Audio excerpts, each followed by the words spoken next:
Hi everyone, and welcome to a review of Ghost Squad by Clairbel Ortega. This I ended up giving a 5-star.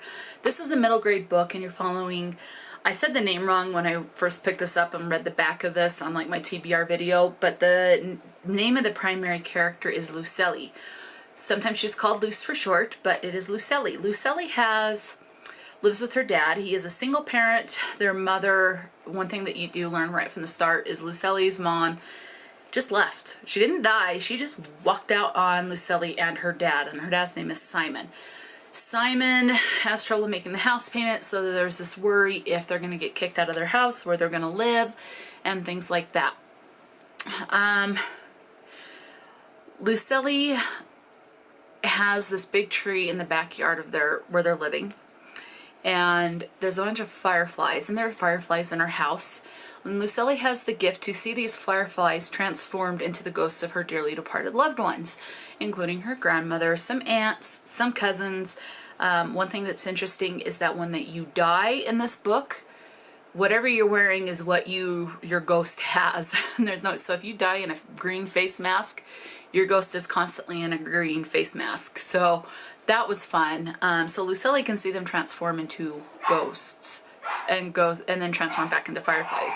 Her dad used to have the same ability, but as he's gotten older, he has lost the ability to see the fireflies transform into their ghost figures. So one thing with this, oh, it's feeding time. My mom's feeding the dog, so excuse the barking. They'll stop in a minute. So Lucely is really worried about, because she overhears the bank manager person talking to her dad that if they can't come up with a certain amount of money by Halloween, they're going to be basically kicked out of their house. And so she's worried about that. So Lucely, I believe, is this one. And this is her friend, Sid. Sid is very much loves reading about witches and the occult and things like that. And her grandma is actually a known witch. Her grandmother's name is Babette. A couple things in this. For those of you who want nothing to do with Harry Potter is referenced into this, but it's nothing big. I actually liked the references to Harry Potter in this. One of them was like, it was so cold, like you were receiving a Dementor's kiss. And then there was something else, and I can't remember what it was, but just very subtle like that. There was another subtle reference to Men in Black, which was really cool, and that was about something with memory. Anyway, so Lucely can, and I'll talk about another reference here shortly, but Lucely is best friends with Sid, and Lucely confides in Sid, and Sid's like, we're not gonna let anything happen, we'll figure things out, and you'll always have a place to stay, BFFs type of a thing. And so yeah, so they sneak into, well, they go to Sid's grandmother's house and sneak around trying to find this book about, what was it? Let me go. There is a Spanish glossary in this, which is really nice to have because there are a lot of Spanish words in this. I'm trying to find the Spanish glossary because there's this, oh, here it is. Let's see. What is it? Oh, Las Brujas Moradas, the purple witches. They're referred to in the school, and so then that gets Sid going, oh, we've got to go search my grandmother's library for the book because I'm sure she's going to have something. They find a book and there's missing pages, and then they go on the hunt. This spell is released that raises people from the dead, and then the grandmother gets involved to try to help Sid and Lucely send the dead back to where they came from, or at least the bad spirits. So that's the gist of it. The other thing in here was a reference to the Goonies. If you've seen the Goonies, you'll know.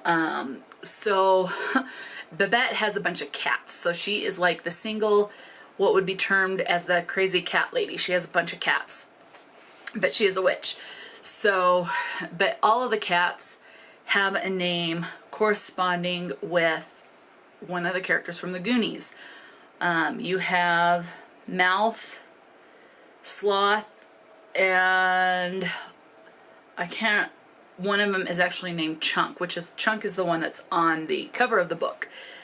So that was fun. And then it says, And this is the type of house I want, and so I underlined this. It says, and everywhere you looked, there seemed to be a cat tail swaying or little paws sticking out from cozy corners.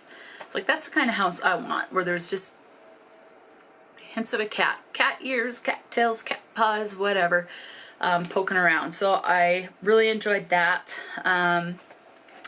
Couple other things that I really liked in this book that mention, and I'll read these. It says, those who gather around a unifying cause and help one another create a stronger and more resilient community, prepared to weather any storm that dares to try to divide them. And I thought that was a very good thing, because you think about like kind of what goes on in today's day and age, where you have a lot of political issues and tensions. It's like, let's go towards a unifying cause, which happened, at least from what I remember, on September 11th of 2001, when the Twin Towers were attacked. A lot of people unified. When there's hurricanes and a lot of devastation, earthquakes, you know, major things like that, how a lot of people will unify to help each other out. And then your religious background, your political background, none of that matters. And it's like, that's the kind of world that we need to be in. But unfortunately, I don't think it's ever going to be that way again. But you never know. Anyway, so I really liked that.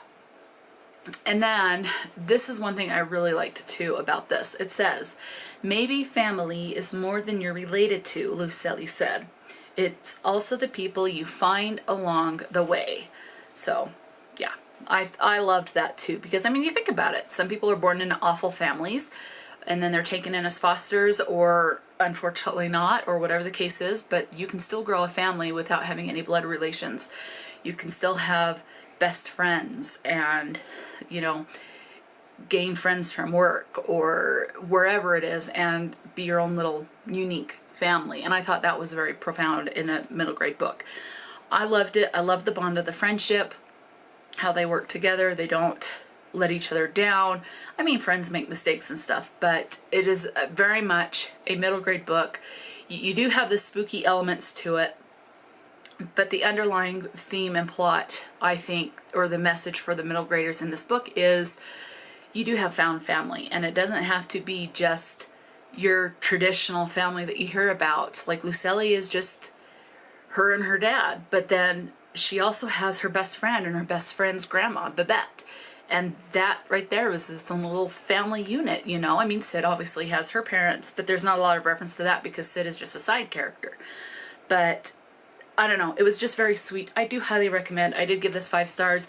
This author actually also has another book that is out now called Witchlings. And there's a little chapter where you get to kind of book teaser, I guess, so you get to read the first chapter of the book. I'm not going to. I do want to get the next, well, it's not a series, this is a standalone. I just want to get this author's next work.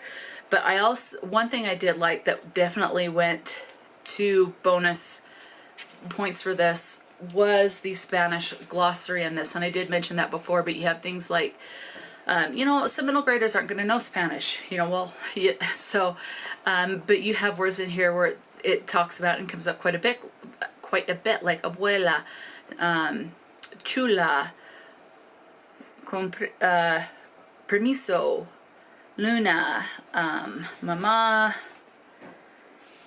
niña, nove, you know, and etc. It's got like 2.5, well, 2 and like 25%, 2.25 page of Spanish words for the glossary. That I thought was really good, and I would like to see more books that integrate a different language other than English, whether it's Chinese, Cockney, which is interesting because I read a book that had Cockney in it, and I'd like to know what some of those words meant. I had a lot of guessing on that, but you get my point. If there's going to be another language in there, I love to see the other language and to learn new words. But if you're going to do that, I highly recommend what this author, what Clairbel did, put in a glossary. I would like to see that more and more. So anyway, I highly recommend. 5 stars, very sweet book. Yeah, I mean, I really don't know what else to say. I would say So, okay, so with looking at this, this is Lucelli and this is Sid, and then there is Chunk, just so that you can kind of get the vibe of the characters. But yeah, highly recommend. Definitely a very sweet and good read. So that'll be it for this review. So until next time, stay true to yourself and enjoy a good book, and I'll talk to you later.